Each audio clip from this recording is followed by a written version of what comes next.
ಭೀಮ್, ಜೈ ಭೀಮ್, ಜೈ ಜೈ ಭೀಮ್. ಸ್ವಲ್ಪ ಜೋರಾಗಿ ಧ್ವನಿಯಲ್ಲಿ ಜೈ ಭೀಮ್ ಹೇಳಿ.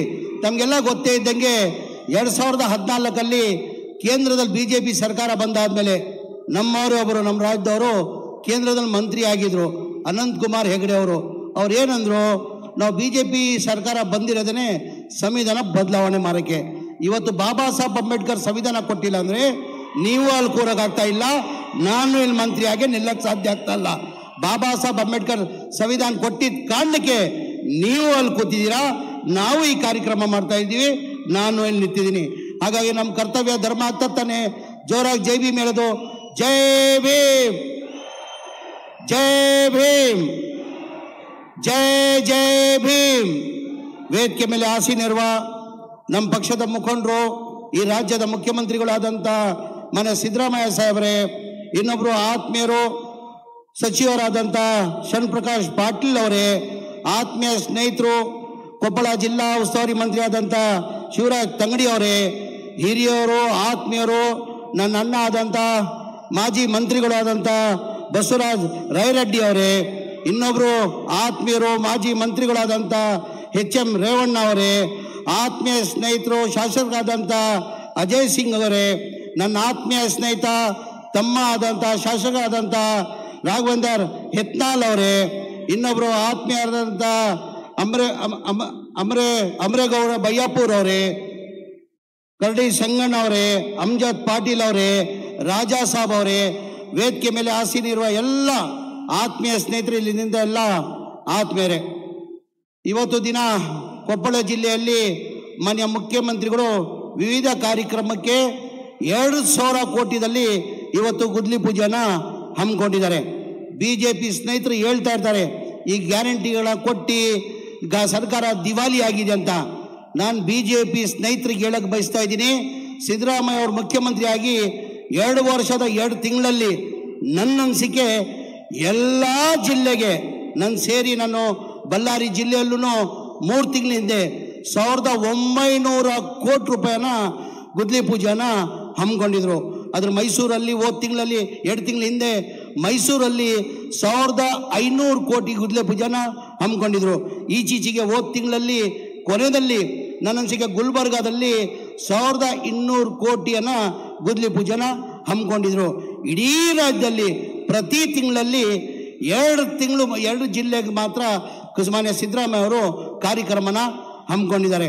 ತಮಗೆಲ್ಲ ಹೆಚ್ಚಾಗಿ ನಾನು ಮಾತಾಡೋಕೆ ಹೋಗಲ್ಲ, ತಮಗೆಲ್ಲ ಕಾತ್ರದಿಂದ ಮಾನ್ಯ ಸಿದ್ದರಾಮಯ್ಯ ಸಾಹೇಬರು ಮಾತು ಕೇಳಬೇಕಂತ ಕಾಯ್ತಾ ಇದ್ದೀರಾ.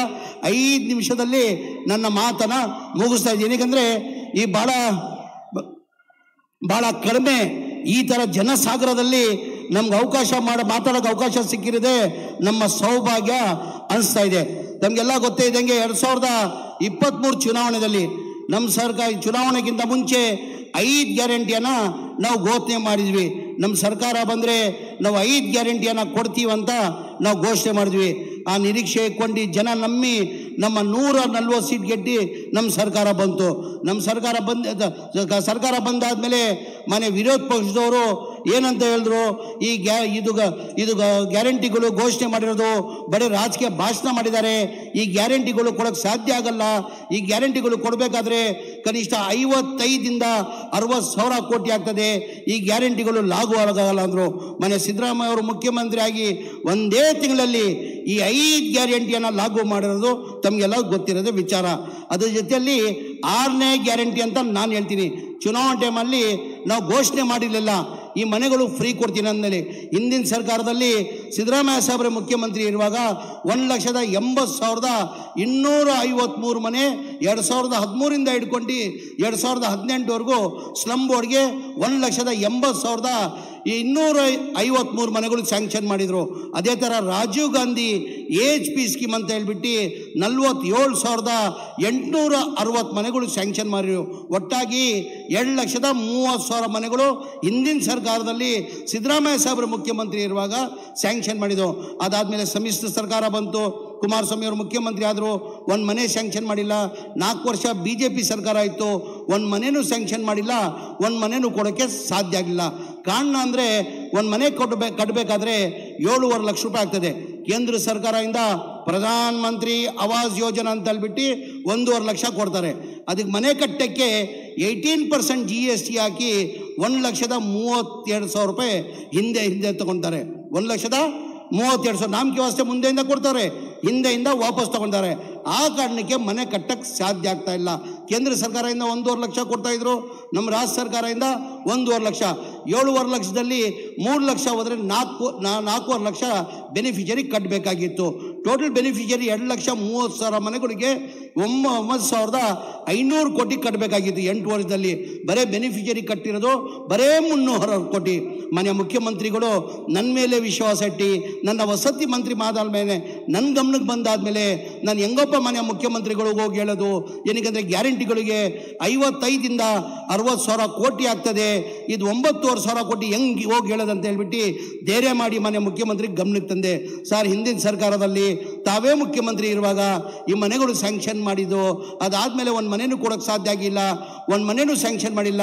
ಜನ ಬೀದಿದಲ್ಲಿದ್ದಾರೆ ಸರ್, ಜನ 4.5 ಲಕ್ಷ ಕೊಡೋಕ್ಕೆ ಸಾಧ್ಯ ಆಗಲ್ಲ ಅಂತ ಮನೆ ಮುಖ್ಯಮಂತ್ರಿಗಳು 4-5 ಮೀಟಿಂಗ್ ಮಾಡಿಬಿಟ್ಟು ನೀನು ಹೇಳ್ತಾರ ಸತ್ಯ ಆಗೋಣ, ಬಡವ್ರಿಗೆ ದುಡ್ಡು ಕೊಡೋಕ್ಕೆ ಸಾಧ್ಯ ಆಗಲ್ಲ, ಅದು ಎಷ್ಟನ ಕಷ್ಟ ಆಗಲಿ ಎಷ್ಟನ ತೊಂದರೆ ಆಗಲಿ ಆ ದುಡ್ಡು ನಾನು ಕೊಡ್ತೀನಿ. 2026 ಒಳಗಡೆ ಈ 2,30,000 ಮನೆಗಳು ಕಂಪ್ಲೀಟ್ ಮಾಡಬೇಕಂತ ಹೋದ ವರ್ಷದಲ್ಲಿ 2024 ಜನವರಿಯಲ್ಲಿ ಕ್ಯಾಬಿನೆಟ್ ತಂದು ಅಪ್ರೂವ್ ಮಾಡಿ 500 ಕೋಟಿ ಬಿಡುಗಡೆ ಮಾಡಿದ್ದಕ್ಕೆ 36,789 ಮನೆಗಳು ಕೊಟ್ವಿ. ಇನ್ನು ಬರೋ ತಿಂಗಳಲ್ಲಿ 29ನೇ ತಾರೀಕಿಗೆ ಮನೆಯ ಮುಖ್ಯಮಂತ್ರಿಗಳು ಡೇಟ್ ಕೊಟ್ಟಿದ್ದಾರೆ. ಹುಬ್ಳಿದಲ್ಲಿ ಕಾರ್ಯಕ್ರಮ ಮಾಡಿ 42,345 ಮನೆ ಕೊಡ್ತಾ ಇದ್ದೀನಿ. ಏನಕ್ಕೆ BJP ಅವ್ರು ಕೊಡೋಕ್ಕೆ ಸಾಧ್ಯ ಆಗಿಲ್ಲ? ಕುಮಾರಸ್ವಾಮಿ ಅವರು 1.5 ವರ್ಷ ಮುಖ್ಯಮಂತ್ರಿ ಆಗಿದ್ರು, ಅವ್ರಿಗೆ ಬಡವ್ರ ಬಗ್ಗೆ ಕಾಳಜಿ ಇಲ್ವಾ? ಯಡಿಯೂರಪ್ಪ ಅವರು 2 ವರ್ಷ ಮುಖ್ಯಮಂತ್ರಿ ಆಗಿದ್ರು, ಅವ್ರು ಬಡವ್ರ ಬಗ್ಗೆ ಕಾಳಜಿ ಇಲ್ವಾ? ಬಸವರಾಜ ಬೊಮ್ಮಾಯಿ ಅವರು 2 ವರ್ಷ ಮುಖ್ಯಮಂತ್ರಿ ಆಗಿದ್ರು, ಅವರು ಬಡವ್ರ ಬಗ್ಗೆ ಕಾಳಜಿ ಇಲ್ವಾ? ಮಾನ್ಯ ಸಿದ್ದರಾಮಯ್ಯ ಅವ್ರಿಗೆ ಮಾತ್ರ ಬಡವ್ರ ಬಗ್ಗೆ ಕಾಳಜಿ ಅಂತ ನಿಮ್ಗೆ ಕೇಳಕ್ ಬಯಸ್ತಾ ಇದ್ದೀನಿ. BJP ಅವ್ರಿಗೆ ನನ್ನ ಓಪನ್ ಸವಾಲ್, BJPಯಲ್ಲಿ ನಾನೇ ಮುಖ್ಯಮಂತ್ರಿ ಮುಂದೆ ನಾನು ಓಪನ್ ಸವಾಲ್ ಆಗ್ತೀನಿ. ಅವ್ರ ಅವಧಿಯಲ್ಲಿ 4 ವರ್ಷದಲ್ಲಿ 1 ಮನೆ ಸ್ಲಮ್ ಬೋರ್ಡ್ ಕೊಟ್ಟಿದೆ, ರಾಜಕೀಯದಿಂದ ಇವತ್ತೇ ನಿರೋಧಿ ತಗೊಂತೀನಿ. ಸಂಜೆ ಹೋಗಿ ರಾಜ್ಪಾಲರಿಗೆ ನನ್ನ ರಾಜೀನಾಮೆನ ಕೊಡ್ತೀನಿ. ನಾನು ಓಪನ್ ಸವಾಲ್. ಮಾನ್ಯ ಅಶೋಕ್ ಅವರೇ, ಪ್ರತಿ ಸಲ ಮಾಧ್ಯಮದಲ್ಲಿ ಮಾತಾಡ್ತಿರೋದು ತಾಕತ್ತು ದಮ್ಮಂದಿನಿ.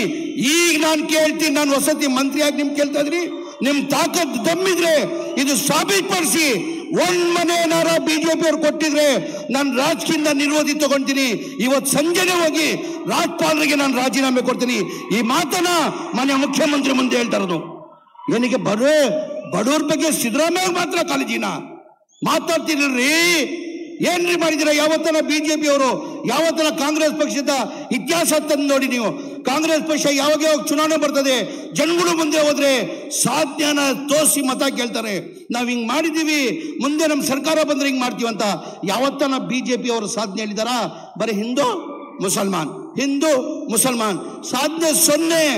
ಇದೇ ಪ್ರಧಾನ ಮಂತ್ರಿಗಳು 15,000 ಎಲ್ಲ ಅಕೌಂಟಲ್ಲಿ ಹಾಕ್ತೀನಂದ್ರಿ, ಒಂದು 10 ರೂಪಾಯಿ ಒಂದು ಅಕೌಂಟಲ್ಲಿ ಹಾಕಕ್ಕೆ ಸಾಧ್ಯ ಆಗಿಲ್ಲ. ಹೇಳ್ರಿ ಸಾಧ್ಯ ಹೇಳಿ ನೀವು. ಬರೀ ಹಿಂದೂ ಮುಸಲ್ಮಾನ್. ಆಮೇಲೆ ಮಾನ್ಯ ಮುಖ್ಯಮಂತ್ರಿ ಯತ್ನಾಳ್ ಹೇಳಕ್ ಬಯಸ್ತಾ ಇದ್ದೀನಿ, ನಮ್ಮ ಸಮಾಜದಲ್ಲಿ ಇವತ್ತೇನು ಹಿಂದೂ ಮುಸಲ್ಮಾನ್ ಅಂತ BJP ಹೇಳ್ತಾರೆ, ನಮ್ಮ ಮುಸ್ಲಿಂ ಧರ್ಮದಲ್ಲಿ ಯಾವತ್ತು ಜಾತಿ ಭೇದ ಮಾಡಕ್ಕೆ ನಮ್ಮ ಸಮಾಜ ಮುಸ್ಲಿಂ ಧರ್ಮದಲ್ಲಿ ಹೇಳಿಲ್ಲ.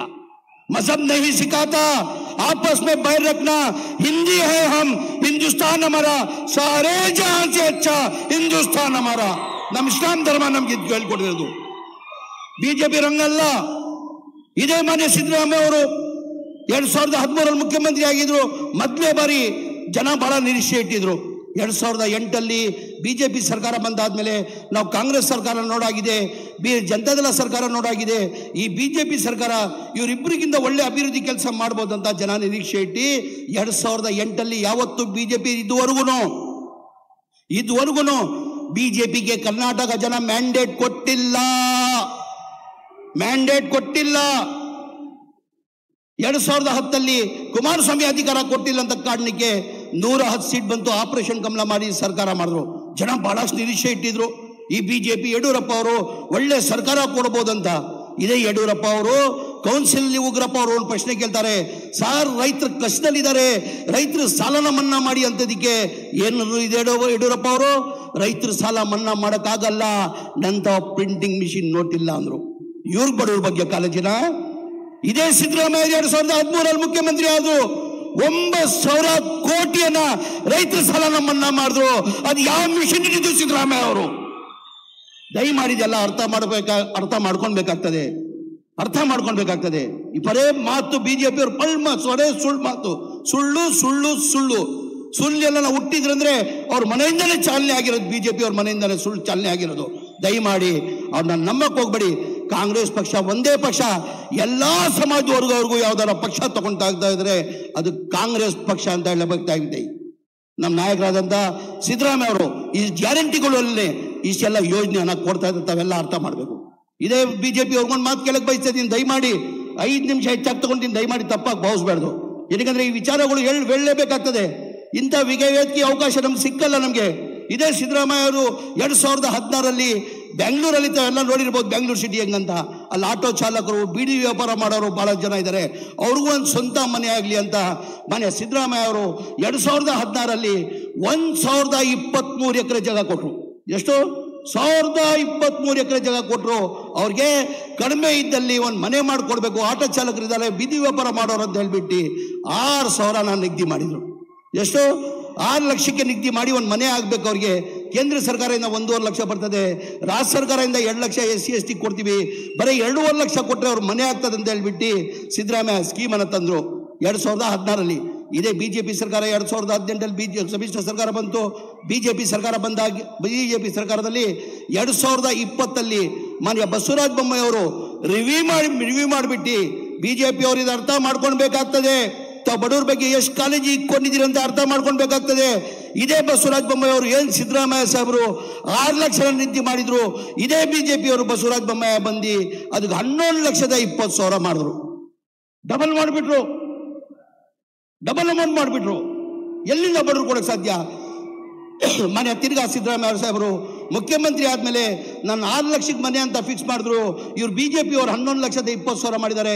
ಬಡವ್ರು ಹೆಂಗೆ ಕೊಡಕ್ಕೆ ಸಾಧ್ಯ ಅಂತ ಹೇಳ್ಬಿಟ್ಟು 1 ಲಕ್ಷನ ನಾನು ಕೊಡ್ತೀನಿ ನಮ್ಮ ಮನೆಗಳಿಗಂತ 1 ಲಕ್ಷ ರೂಪಾಯಿ ಮನೆ ಸಿದ್ದರಾಮಯ್ಯ ಅವ್ರು ಕಡಿಮೆ ಮಾಡಿದ್ರು. ಅದಾದಮೇಲೆ ತಮಗೆಲ್ಲ ಗೊತ್ತೇ ಇದ್ದಂಗೆ 5 ಲಕ್ಷ ಬ್ಯಾಂಕಲ್ಲಿ ಲೋನ್ ತೊಗೊಳ್ಬೇಕು. ಸಿಬಿಲ್ ಇರಲ್ಲ ಬಡವ್ರದು. ಯಾವುದೋ ಒಂದು ವೆಹಿಕಲ್ಗೆ ಲೋನ್ ತೊಗೊಂಡಿರ್ತಾರೆ, ಮತ್ತೊಂದಕ್ಕೆ ಲೋನ್ ತೊಗೊಂಡಿರ್ತಾರೆ. ಸಣ್ಣ ಪುಟ್ಟ ರೀಪೇಂಟ್ ಮಾಡೋಕ್ಕಾಗಿಲ್ಲ ಅಂದರೆ ಅವ್ರ ಸಿಬಿಲ್ ಇರಲ್ಲ. ಯಾವ ನ್ಯಾಷನಲ್ ಬ್ಯಾಂಕು ಮುಂದೆ ಬಂದಿಲ್ಲ ಲೋನ್ ಕೊಡೋಕ್ಕೆ. ಮನೆ ಮುಖ್ಯಮಂತ್ರಿ ಗಮನಕ್ಕೆ ಬಂತು ಇದು. ಯಾವ ಬ್ಯಾಂಕು ಮುಂದೆ ಬರ್ತಲ್ಲ ಅಂತ ಕ್ಯಾಬಿನೆಟ್ ಅಂತಂದು ಆ ನ್ಯಾಷನಲೈಸ್ ಬ್ಯಾಂಕಲ್ಲಿ ಲೋನ್ ತಂದು ಆ ಮನೆಗಳು ಕೊಡಬೇಕು. ನೀನು ಆ ನ್ಯಾಷನಲೈಸ್ ಬ್ಯಾಂಕಲ್ಲಿ, ಪ್ರೈವೇಟ್ ಬ್ಯಾಂಕಲ್ಲಿ ಎಷ್ಟು ಇಂಟ್ರೆಸ್ಟ್ ಜಾಸ್ತಿ ಆಗ್ತದೆ ಅದು ಸರ್ಕಾರ ವತಿಯಿಂದ ಕೊಡ್ತೀನಂತ 1,600 ಕೋಟಿ ರೂಪಾಯಿ ನಾನು ಕೊಡ್ತೀನಂತ ಮನೆ ಸಿದ್ದರಾಮಯ್ಯ ಹೊತ್ಕೊಂಡು. ದಯಮಾಡಿದೆಲ್ಲ ಅರ್ಥ ಮಾಡ್ಕೊಂಡು ಈ ಕಾಂಗ್ರೆಸ್ ಪಕ್ಷ ಒಂದೇ ಪಕ್ಷ. ಎಲ್ಲರಿಗೂ ಜೊತೆ, ಎಲ್ಲ ಸಮಾಜದವ್ರಿಗೂ ಜೊತೆ ತೊಗೊಂಡು ಹೋಗ್ತಾರೆ ಅಂದರೆ ಅದು ಕಾಂಗ್ರೆಸ್ ಪಕ್ಷ. ದಯಮಾಡಿ ಜಾಸ್ತಿ ಸಮಯನ ತಗೊಂಡಿದ್ದೀನಿ. ದಯಮಾಡಿ ತಪ್ಪಾಗಿ ತಿಳ್ಕೊಂಡು ಮಾತಾಡೋಕೆ ಅವಕಾಶ ಕೊಟ್ಟಿದ್ದು ನನ್ನ ಮಾರ್ಕ್ಸ್ ಮುಗಿಸ್ತೀನಿ. ಜೈ ಹಿಂದ್, ಜೈ ಕರ್ನಾಟಕ, ಜೈ ಕಾಂಗ್ರೆಸ್. ಧನ್ಯವಾದಗಳು ಮಾನ್ಯ ಸಚಿವರು ವಸತಿ ವಕ್ಫ್ ಮತ್ತು ಅಲ್ಪಸಂಖ್ಯಾತ ಕಲ್ಯಾಣ ಇಲಾಖೆ BZ ಜಮೀರ್ ಅಹಮದ್ ಖಾನ್ ಸರ್ ಅವರಿಗೆ. ಘಂಟಾಘೋಷವಾಗಿ